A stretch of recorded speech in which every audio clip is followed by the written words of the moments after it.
मैं हूँ रिचा शुक्ला। तो हेलो दोस्तों, बहुत बहुत स्वागत है आपका अपने यूट्यूब चैनल पे।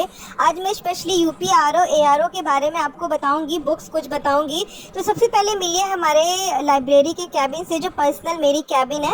आप देखिए, मैंने कुछ सारी किताबें यहाँ पे रखी हैं, लेकिन यही किताबें सफिशियंट नहीं है। बुक्स तो और भी बहुत सारी है जो मैंने घर पर भी रखी है।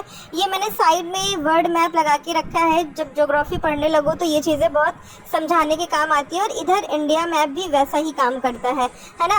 उसके बाद फिर मैंने ऊपर कुछ स्टिकी नोट्स लगा के रखे हैं, जो चीज़ें जैसे बार बार एग्जाम में पूछी जाती है और हमको लगता है कि याद नहीं हो रहा है, तो कई बार उस पर नजर जाती है दिन भर में, तो वो चीज़ें दिमाग में बैठ जाती हैं। आप ही बताइएगा कि मैंने स्टिकी नोट्स पे लिखा कि आपने ध्यान से पढ़ा भी है या नहीं।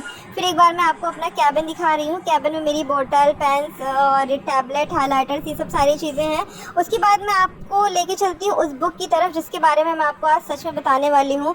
ये बुक आरओ के लिए स्पेशली बहुत अच्छी बुक है, मतलब इतनी ज़्यादा कि मैं आपको क्या बताऊं। आप एक ही बुक को 10 बार पढ़िए, ना कि 10 बुक को आप खरीद लो और उसको पढ़ो एक बार भी ना। इसमें आप देख सकते हैं कि क्वेश्चन दिया हुआ है और क्वेश्चन के बगल ना उसको पॉइंट आउट करके बहुत अच्छा सा उसको समझाया भी गया है। उसका मतलब डिस्क्राइब भी उसको किया गया है, एक एक पॉइंट को बहुत अच्छे से बताया गया है। और इसमें ऑप्शनल क्वेश्चन भी बताए गए हैं, उसके अंदर भी वो जो सोल्यूशन है उसको भी समझाया गया। मतलब बुक तो सच में लाजवाब है। इसको तो मैंने बहुत बार पढ़ लिया यार, बहुत अच्छी बुक है। फिर दूसरी ये रही हमारी लूसेंट, जो वाकई में एकदम कमाल की बुक है।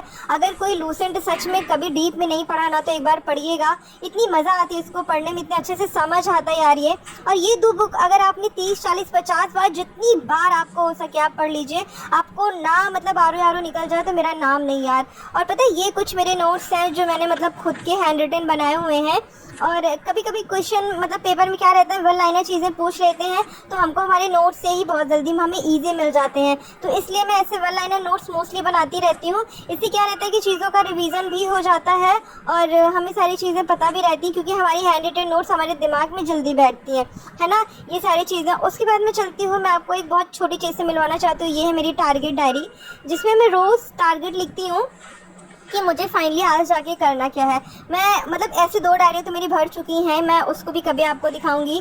ये मेरी एक नई है, तो मैंने इसमें टारगेट पहले लिखा है कि मुझे क्या क्या करना है, रोज़ कितनी कितनी चीज़ें पढ़नी है, मैथ्स का पढ़ना है, रीजनिंग का पढ़ना है, ऐसा करके। तो ये मेरी एक छोटी सी डायरी है जिसमें मैं अपना सबसे पहले जाके टारगेट लिखती हूँ। कुछ और भी बुक्स यहाँ पे हैं, जैसे ये लक्ष्मीकांत की पॉलिटी वगैरह है, स्टैटिक जीके वगैरह है, अध्ययन जीएस पॉइंटर है, और आरओ एआरओ के लिए और भी मैंने बहुत सारी बुक्स ले रखी है। लेकिन वो जो 2 बुक्स मैंने आपको बताया ना, अगर आप लिटरली उसको बहुत ईमानदारी और ऑनेस्टी के साथ 3-4 बार पढ़ लेते हैं ना, तो वो इतनी कमाल की बुक है कि आप एग्ज़ाम बहुत ईजिली निकाल सकते हैं। तो फिर मैं यही बुक आजकल पढ़ रही हूँ, क्योंकि मैंने इसको 2-3 बार रिवीजन कर लिया, लेकिन लगातार मैं इसका रिवीजन कर भी रही हूँ, क्योंकि ये इसको मैं जितनी बार पढ़ रही हूँ ना, मुझे उतना ही अच्छा लग रहा है और मुझे लग रहा है कि काफ़ी यूज़फुल बुक है। ये बुक सच में बहुत ज़्यादा अच्छी है। मैं काफ़ी दिनों से क्या, इसमें सारे टॉपिक वाइज आपको क्वेश्चन मिल जाएंगे। तो ठीक है, फिर मैं बताऊँगी अपनी अलग स्ट्रैटेजी।